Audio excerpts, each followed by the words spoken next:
You are watching Independent Media Reports, May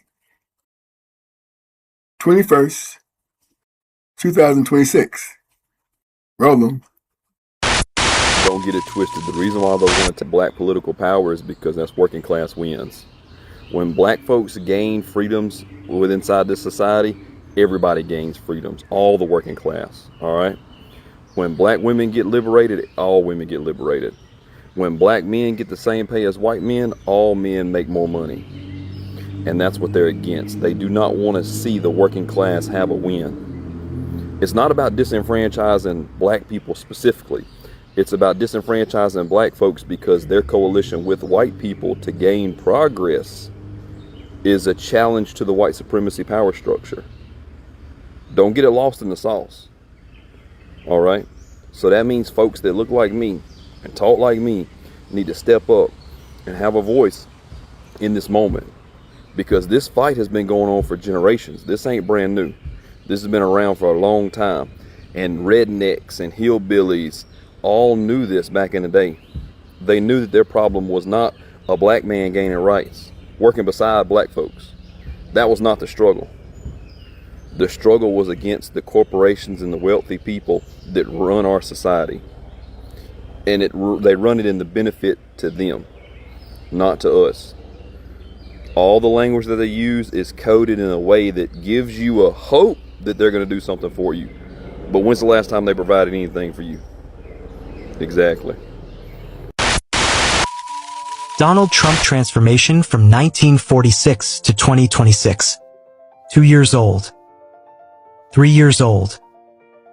4 years old. 5 years old. 9 years old.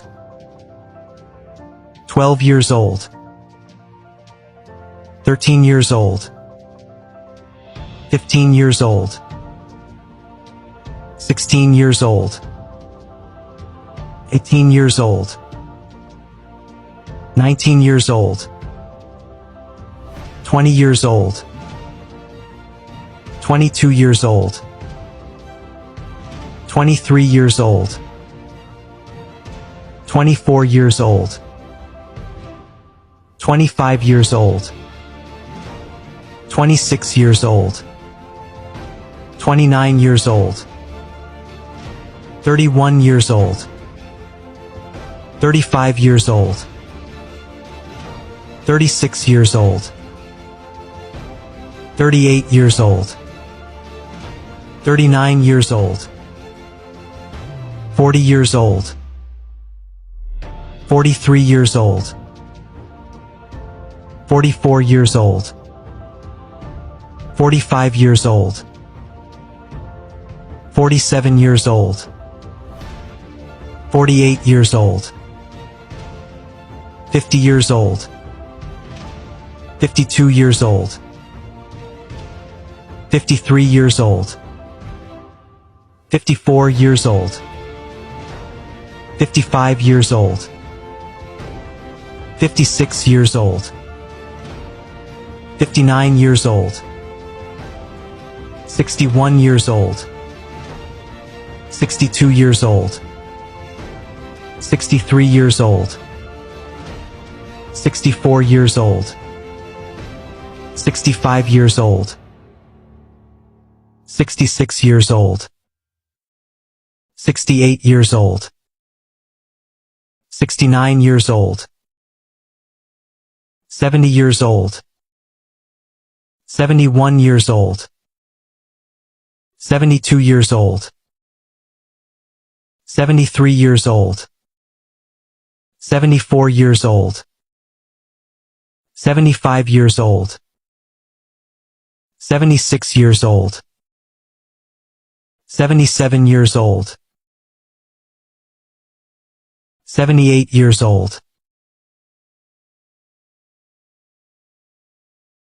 In China today, the most powerful man in the world is having a meeting with Donald Trump. Not only is this the first time that the president goes to China on his knees, having lost their entire geostrategical advantage, but it's the first time that the most powerful nation in the world is non-white since the Ottoman Empire. I hope I didn't offend you right now, just by acknowledging the facts that China is not our peer, they are superior civilizationally speaking. Let's keep it a buck. It wasn't a sealed deal until Trump's second term. Because of him, we lost the trade war, we lost the Iran war, we've been lost the infrastructure war, and anyway that we're still beating China, trust me, they'll catch up in a decade, and we'll get into how in a second. What's the main reason we got here? Because we insisted on underestimating them because we didn't read their literature, starting with The Art of War by Sun Tzu. So since most Americans do not know who the Chinese are, let me share with you who I've researched who they are, okay? We're looking at the greatest comeback in the modern world. In my short millennial lifetime, I remember China being a charity case. They invested in all the right stuff. Right before I was born, China was taken over by a man named Deng Xiaoping. And Deng Xiaoping just wanted to see objectively which is stronger, communism or capitalism. So what he did was he created these cities that were just investment zones where he would try things out. And if it worked, he used it. If it didn't, he threw it away. He was agnostic on which system was better. So they developed a hybrid. And every time something was successful in one of these like experimental cities, it would develop and then he'd disperse. That worked for economic models, technology, and then in education. They invested, we divested. When I was in high school, America was at the bottom of the list of the developed world when it comes to educational attainment. Meanwhile, they've been at the top. So what happens when you develop that kind of rigor in your population? It's going to translate from field to field. I don't care if it's mathematics, technological development, whether it's science, biology, or diplomacy. But that's just the kids. The adults back in the day were on what's called the 996 workday. That's from 9 a.m. to 9 p.m., 6 days a week. The productivity went through the roof. But probably most importantly, we sold China our manufacturing back in the 1960s in a strategic move to debase the black man's ability to fund his family. The mass deindustrialization is no coincidence that it happened right after the civil rights movement, right when the drugs came into the community. You ask any old head, they will tell you, yeah, there was numbers running and hustling, but you were eventually expected to get a job at the factory. Ask Joe Jackson. So what happened? When we sold those away, China started out manufacturing us because they were doing it for pennies on the dollar and they didn't respect our patents. So they started duplicating. And you never go to war with somebody who can out manufacture you. Ask the South. That's why they lost the Civil War. They can produce as many weapons as we do in a year, in a week. But perhaps one of the most underestimated factors in the Chinese mind is that popular over there is a different strategy game than ours, right? We play chess. They play Go. We take so much pride in chess. Like we say, this is chess, not checkers. Go is an entirely different strategical game. And they do it on the world stage without us even knowing. And if you're playing chess against somebody playing Go, 99% of the time, you're going to lose. You see, in chess, you essentially strike your opponent and take their position. There's a hierarchy between the pieces. In Go, you surround the enemy and cut off territory. In chess, the goal is the king. In Go, the goal is the board. Here's how that played out in Iran. We think of winning wars as going to the enemy's territory, knocking out either positions, weapons, or leaders, right?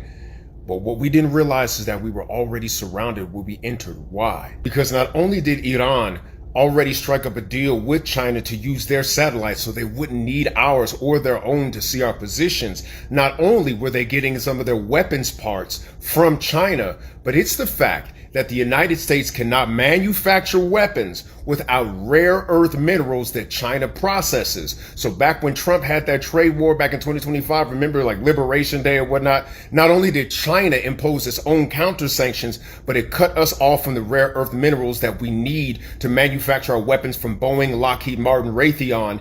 And then we entered the war low on supplies because we had already been supplying Ukraine and Israel. Art of war, baby. They won the war without firing a shot. And here's where Africa comes in, because those rare earth minerals that end up in our weapons that China processes are mined from Africa. And smart African people have been watching this necessarily wary of like neo-colonialism from these folks. But what you need to do is study them. Because if you don't understand the Chinese century of humiliation from the 1830s when the Opium Wars began from Britain to the time when Mao Zedong took power, then you ain't realizing that China left the blueprint for you. I was under the impression that China didn't suffer the things that black folks suffered until I read about the century of humiliation. Yes, they were carved up just like they were in the Berlin Conference. There was hella drugs going on. The Opium Wars were the blueprint for what happened during the crack era, and they still found a way to overcome. We underestimated them, overestimated our own abilities, rested on our laurels earned in prior generations. And now, BRICS won. We lost. And the sooner a fighter gets his head around his L, the sooner he can bounce back. That's my word for the day. I'm Theo E.J. Wilson. Share this message out. Holla bad. When the Negro can prove to the white man that he can live like the white man, then we will accept them. And the only thing that scares me is the neighborhood all getting bad. And if we ever wanted to sell, naturally your house depreciation is color get in. If they move in, the next step we have to accept is intermarriage. We can be sociable with them in work. We can get along with them and joke with them. Sure. But when we leave our job and we're on our way home, we want them to go in their direction and we can go in ours. Homes in this Philadelphia suburb sell for $10,000 to $11,000, and the people of Fallcroft call them their dream houses. Until recently, it was all white. Then, Horace Baker, his wife, and little girl moved in.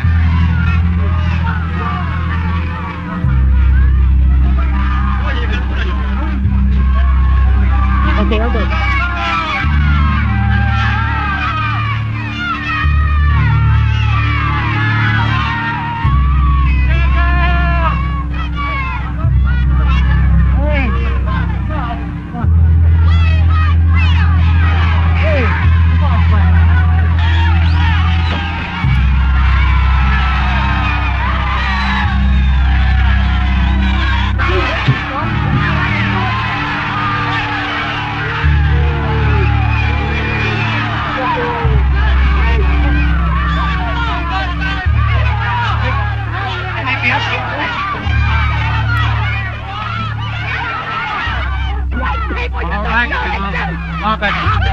It sort of just seems like a nightmare because you were only trying to move into a home in which you'd purchased, and that you weren't trying in any way to interfere with anyone else's life or their property. They could have moved in 6 o'clock in the morning. They just got in there without anybody seeing them. But they waited till 5 o'clock at night. Early in the morning, they could have just snuck in there. Why didn't they do that? Well, they're pushing too hard. They're pushing the white people too hard. And something's got to be done. The newly appointed block captains of Delmar Village meet. Their purpose? To keep the people of the village informed and freeze out the Bakers. No white in Fallcroft has spoken out in defense of the Bakers. We always fight when our backs are against the wall. I work with colored people. They're wonderful. I think they're great. I mean, the people working for me, but I can't see them living on my doorstep because they have proved nothing to me. I think they're getting paid to move in. Any color that moves into this area, I'm sure, is only coming in here for one reason. That's to bust the neighborhood down, discourage the white person, stop the whites from moving into the area, and hope that it'll be converted to a Negro integrated development. Ask not what your country can do for you, but ask what you can do for your country. What have the Negro race done for their country since 1960? I know, but we've done a lot. We have done an awful lot.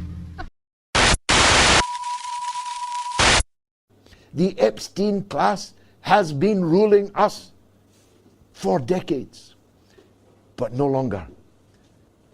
Everybody associated with seeking to cover up the truths in the Epstein affair, everyone associated with trying to make people look at Russia instead of Israel and the CIA, everybody who ever cavorted with Jeffrey Epstein, took his hospitality, took his money, took his plane to his island and defiled the innocence of young girls and boys will never work again.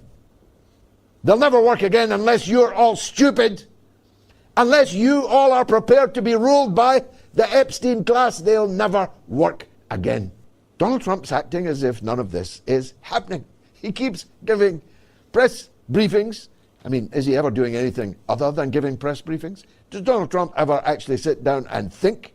I'm not going to suggest that he sits down and read, because we all know he's never read a book in his life. Never written one either, but that's another matter. Donald Trump, in his incessant, ceaseless press briefings, is acting like this, none of this is happening, and hoping that the complicit media, which is so utterly compromised by the whole Epstein affair, will go along with his pretense that none of this is happening. But on social media, there is a deluge, a tsunami of releases, of analysis. It's a while since I've seen Ghislaine Maxwell, but she has developed an extraordinary likeness to Mike Myers, to Austin Powers, in the short time actually, that she has been in an open, soft prison in the United States, at least for the latter part of the sentence that she has served so far. It begs the question, why would they put up a fake Ghislaine Maxwell, albeit with a long prison vantage point? The camera was seldom up close, but all it needed was some wag to blow the picture up, and I don't just mean the extra pounds that the pasta in the prison has, of course, put on Ghislaine Maxwell, a famously thin-faced woman.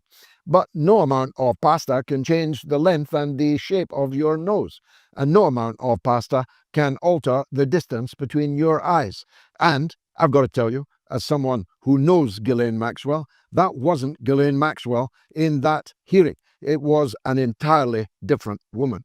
Which begs the question, was the corpse that was carted out of the penitentiary in New York a different Jeffrey Epstein? And if so, are the couple now reunited somewhere, I don't know, on an island perhaps? Now, once upon a time, what I'm saying to you now would seem completely unhinged, and some will pretend that it is still unhinged. But the rest of us know that so many conspiracy theories have turned into conspiracy facts that it is highly likely that what I'm saying to you right now is true. And there could only be two reasons for it. One would be that Ghislaine Maxwell, like Jeffrey Epstein before her, has hanged herself with paper towels from the door of her cell.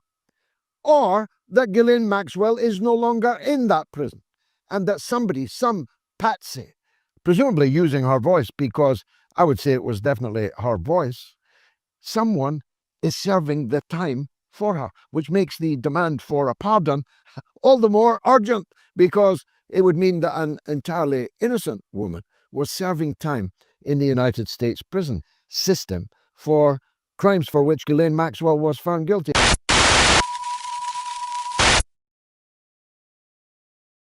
I'm Judah, the so-called African American, the lion of the Southern Kingdom. We're waking up now. I'm Benjamin, the so-called West Indian, the wolf of Zion. I move fast, talk real. We're waking up now. I'm Levi, the so-called Haitian, priest of the Lord. We taught the law, now we stand to enforce it. We're waking up now. I'm Ephraim, the so-called Puerto Rican. I lead the Northern Kingdom. We rising, and we waking up now. I'm Manasseh, so-called Cuban, strong like the ox, firstborn of Joseph, still standing. We waking up now. I'm Simeon, so-called Dominican. I don't forget, I don't fold. We bring the sword of truth. We waking up now. I'm Zebulon, the so-called Panamanian and Guatemalan. We come from the coastlines. We built, we bled, but now we rise. We waking up now. I'm Gad, the so-called Native American. They overcame us with war. Now we rise with truth. We waking up now. I'm Reuben, the so-called Seminole. We survived the swamps, the raids, the lies. But now we stand up. We waking up now. I'm Asher, the so-called Colombian to Uruguayan. From olives to oil, we were blessed to anoint kings. But now, we waking up. I'm Issachar, the so-called Mexican. We bore the burden in silence, but now we rise. We waking up now. I'm Naftali, the so-called Chilean and Argentinian. Swift as a deer, but now our steps return home. We waking up now.